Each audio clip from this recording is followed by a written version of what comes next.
जय हिंद एवरीवन, स्वागत है आप सबके अपने यूट्यूब चैनल सिद्धार्थी पेशाई में। जैसा कि हम 2 लेक्चर में कंप्लीट कर चुके हैं कि जो यूपी का मैप है उसका देशांतरी विस्तार कितना है और अक्षांशीय विस्तार कितना है। बाकी भावर क्षेत्र यानी कि भावर जो रीजन है वो कहाँ पे लोकेटेड है और तराई क्षेत्र कहाँ पे लोकेटेड है। ठीक है, आज हम बात करेंगे कि जो गंगा का मैदान है उसको कितने भागों में डिवाइड किया गया है, यानी कि वर्गीकरण ये कितने भागों में इसको बांटा गया है। ठीक है, आइए तो शुरू करते हैं। ये जैसा कि देखिए यूपी का ये मैप है, ये पूरा रीजन होता है भावर क्षेत्र और इसके जस्ट नीचे होता है दक्षिण दिशा में तराई क्षेत्र, जो कि उपजाऊ की दृष्टि से देखा जाता है। ठीक है, ये सबसे पश्चिमी जिला शामली है, शामली। और सबसे उत्तरी यहाँ पे सहारनपुर है। ठीक है, सहारनपुर। और सबसे पूर्वी जिला की बात की जाए तो वो है अपना बलिया। ठीक है, यहाँ पे ये बलिया जिला लोकेटेड है, बलिया। ठीक है, और ये सबसे दक्षिणतम यहाँ पे है सोनभद्र, जो कि ये 4 स्टेट से अपना सीमा साझा करता है। इसके अलावा और जिले से भी साझा करता है, जैसा कि एमपी से इसका सीमा साझा करता है, छत्तीसगढ़ से, झारखंड से और बिहार से ये सीमा साझा करता है। सोनभद्र एक ऐसा जिला है। ठीक है, आते हैं पॉइंट की तरफ। गंगा के मैदान का वर्गीकरण, यानी कि जो गंगा का मैदान है इसको कितने भागों में डिवाइड किया गया है, तो इसको 3 भागों में डिवाइड किया गया है। पहला है ऊपरी गंगा का मैदान, दूसरा है मध्य गंगा का मैदान और तीसरा है निचला गंगा का मैदान। इसको 3 भागों में डिवाइड किया गया है। जैसा कि हमें पढ़ना है कि ऊपरी गंगा के मैदान के विषय में। ठीक है, इसकी कुल लंबाई की बात की जाए तो ये यूपी के सेंस में है, केवल यूपी के सेंस में। तो इसकी टोटल लंबाई है 500 किलोमीटर। ये केवल ऊपरी गंगा का जो मैदानी भाग है उसकी लंबाई।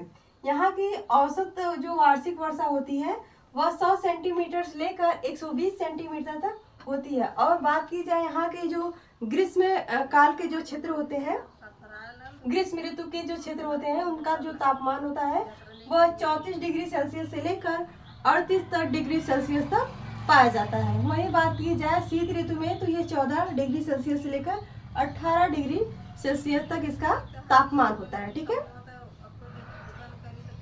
यहाँ वनों की अधिकता के कारण यहाँ जो है कि कृषि का विकास नहीं हो पाता है। कौन से रीजन में, तो वो है ऊपरी गंगा के मैदान में कृषि का विकास थोड़ा सा कम पाया जाता है और अदरवाइज के अपेक्षा। ठीक है, और इस क्षेत्र में सबसे ज्यादा जो घास पाई जाती है वो समई या समाई घास पाई जाती है। जो समाई घास है उससे कागज का निर्माण होता है। किसका, तो कागज का निर्माण में ये समाई घास का उपयोग किया जाता है। ठीक है, बढ़ते हैं नेक्स्ट पॉइंट की तरफ। मध्य गंगा का मैदान, यानी जो मध्य में इसका गंगा का मैदान फैला हुआ है, उसकी बात की जाए तो ये सबसे अधिक उपजाऊ मैदान है। और साथ ही साथ इसके साथ जो नदियों के साथ जो अवसाद यानी कि बहाकर कंकड़ मिट्टी ये सभी लाते हैं, इनके कारण ये यहाँ की जो मिट्टी होती है बहुत ही ज्यादा उपजाऊ होती है। और साथ ही साथ यहाँ की औसत वार्षिक वर्षा 60 से 100 सेंटीमीटर तक यहाँ की औसत वार्षिक वर्षा होता है। ठीक है, और तापमान की बात की जाए ग्रीष्म ऋतु में तो वो है 40 से 42 डिग्री सेल्सियस तक। वही बात की जाए ग्रीष्म ऋतु की तो 18 से 20 सेल्सियस तक यहाँ का टेम्परेचर होता है। ठीक है, बढ़ते हैं नेक्स्ट पॉइंट की तरफ। निचला गंगा का मैदान, यानी कि जो थर्ड वाला रीजन है, गंगा का जो थर्ड वाला पार्ट है एक तरह से, तो यह तराई के दक्षिण भाग में पाया जाता है। इस मैदान में सर्वाधिक भूमि खादर प्रकार की मिट्टी पाई जाती है। यहाँ सर्वाधिक झीलें पाई जाती हैं और इन झीलों को स्थानीय भाषा में क्या कहते हैं, चौर या साबा कहते हैं। यानी कि जो वहाँ के लोगों के द्वारा जो कहा जाता है, जो वहाँ की झीलों को स्थानीय भाषा में चौर या सावा कहते हैं। ठीक है, और वहाँ की जो मुख्य बात ये है कि औसत वार्षिक वर्षा कितना होता है, तो 80 से 100 सेंटीमीटर तक वार्षिक वर्षा होता है। तथा ग्रीष्म ऋतु में इसका टेम्परेचर जो होता है 30 से 32 डिग्री सेल्सियस तक तथा और शीत ऋतु में 15 डिग्री सेल्सियस से लेकर 18 डिग्री तक सेल्सियस तक होता है। ठीक है, तो ये रहे हमारे यूपी का मैप। लेकिन आपको यूपी के मैप में थोड़ा सा मैप के थ्रू ही चलना पड़ेगा, क्योंकि मैप में देखिए ये जैसे पूरा यूपी है, ये नेपाल है, नेपाल इधर उत्तराखंड, हिमाचल प्रदेश, ये सभी जानकारी आपको याद रहेगी तो चीजें थोड़ा ज्यादा समझ में आएंगी।